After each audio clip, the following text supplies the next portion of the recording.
તને લાગે છે કે મહેનત ઓછી છે એટલે તું પાછળ છે, પણ ગીતા કહે છે કારણ કંઈક બીજું જ છે. અને એ સમજશો તો તારી જિંદગી બદલાઈ જશે. એટલે આ વિડિયો સ્કીપ ના કરશો, કેમ કે તમારી જિંદગીનું સોલ્યુશન તમને આ વિડિયોમાં મળી શકે છે. એટલે આખો વિડિયો જરૂર જુઓ.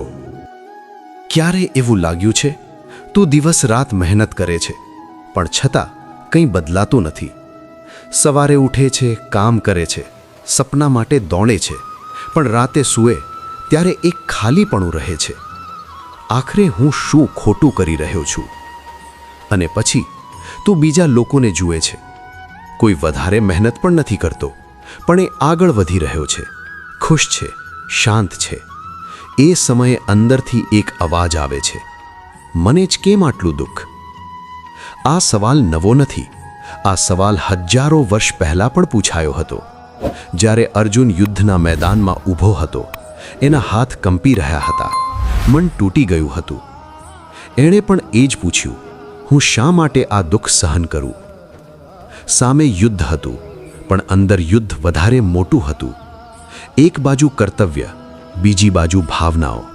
અને જ્યારે માણસ અંદરથી તૂટી જાય ત્યારે બહારની દુનિયા વધુ કઠિન લાગે છે.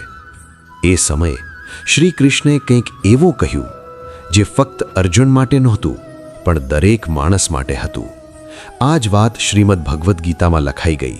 અને આજે પણ તારો અને મારો પ્રશ્ન એ જ છે. આપણે બધું કરીએ છીએ, પણ અંદર શાંતિ નથી. આપણને સફળતા જોઈએ છીએ, પણ ડર સાથે જીવીએ છીએ. આપણને ખુશી જોઈએ છીએ, પણ ચિંતા છોડતા નથી. અને આ બધાની વચ્ચે દુઃખ ધીમે ધીમે આપણા જીવનમાં ઘૂસી જાય છે. પણ સૌથી મોટું સત્ય શું છે? દુઃખ બહારથી નથી આવતું, દુઃખ અંદરથી જન્મે છે. અને ગીતામાં શ્રી કૃષ્ણએ આ સત્યને ખૂબ સરળ રીતે સમજાવ્યું છે. ચાલો હવે આ સત્યને સ્ટેપ બાય સ્ટેપ સમજીએ. હવે સૌથી મોટો પ્રશ્ન, આખરે દુઃખ આવે છે કેમ? આપણે સામાન્ય રીતે શું વિચારીએ છીએ? પરિસ્થિતિ ખરાબ છે એટલે દુઃખ આવે છે, લોકો ખોટા છે એટલે દુઃખ આવે છે. પણ ગીતા કહે છે આ બંને કારણ નથી.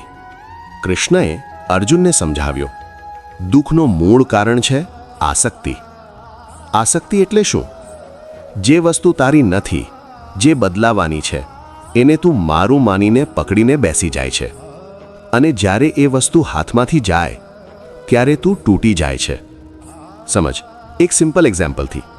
તું મહેનત કરે છે, પણ અંદરથી એક એક્સપેક્ટેશન રાખે છે, મને આ પરિણામ મળવું જ જોઈએ. અને જ્યારે એ નથી મળે ત્યારે શું થાય? દુઃખ. એટલે સમસ્યા મહેનતમાં નથી, સમસ્યા છે અપેક્ષામાં. શ્રી કૃષ્ણ કહે છે તું જે બદલાય છે તેમાં સુખ શોધે છે, એટલે તને દુઃખ મળે છે. લોકો બદલાશે, પરિસ્થિતિ બદલાશે, પરિણામ પણ બદલાશે, પણ તું એમાં સ્ટેબિલિટી શોધે છે. અને જ્યારે એ સ્ટેબિલિટી તૂટે ત્યારે તારો મન તૂટી જાય. હવે બીજી એક મોટી વાત, મન તારો સૌથી મોટો મિત્ર પણ છે અને સૌથી મોટો દુશ્મન પણ. મન શું કરે છે? એક વિચારને પકડીને તેને વારંવાર રિપીટ કરે છે. તું એકવાર દુઃખી થયો, પણ મન એને 100 વાર યાદ અપાવે છે, અને એ દુઃખ વધતું જાય છે. એટલે દુઃખ પરિસ્થિતિથી નથી વધતું, દુઃખ મનથી વધે છે. અને આ જ કારણ છે, કોઈ વ્યક્તિ પાસે બધું છે પણ અંદરથી દુઃખી છે, અને કોઈ પાસે કંઈ નથી પણ અંદરથી શાંત છે. ફરક ક્યાં છે? મનમાં. ગીતાનો ડીપ મેસેજ, બહારની દુનિયા તને કંટ્રોલ નથી કરતી, તારો મન તને કંટ્રોલ કરે છે. અને જ્યારે તું આ વાત નથી સમજતો ત્યારે તું સતત દુઃખમાં જીવતો રહે છે. પણ જ્યારે તું આ સત્ય સમજવા લાગે છે ત્યારે તારી અંદર શાંતિ જન્મે છે. હવે પ્રશ્ન છે, આમાંથી બહાર કેવી રીતે આવવો? ચાલ હવે શ્રીમદ ભાગવદ્ ગીતાનો સોલ્યુશન સમજીએ. તું ફક્ત કામ કર, પણ રિટર્નની ચિંતા ના કર. જે બદલાય છે એને પકડીને ના બેસ. લોકો બદલાશે, પરિસ્થિતિ બદલાશે, એ સ્વીકારી લે. મનને કંટ્રોલ કર. મન તને ખોટી વાર્તા કહે છે, એને ઓબ્ઝર્વ કર, બિલીવ ના કર. ભગવાન પર વિશ્વાસ રાખ. શ્રી કૃષ્ણ કહે છે જે થાય છે એ તારા હિત માટે થાય છે. તો હવે સમજાયું? દુઃખ જીવનમાં નથી આવતું, દુઃખ આપણે બનાવીએ છીએ. અને જ્યારે તું આ સત્ય સમજશે ત્યારે તારી જિંદગી ખરેખર બદલાઈ જશે. શ્રી કૃષ્ણનો એક જ સંદેશ: કર્મ કર અને શાંત રહે. દુઃખ જીવનમાં નથી આવતું, આપણે જ બનાવીએ છીએ. અને જો આ સત્ય તને સમજાયું હોય તો આ વિડિયો શેર કરજે અને આવા જ ગીતાના સત્ય માટે ચેનલને સબસ્ક્રાઇબ કરવાનું ભૂલતા નહીં.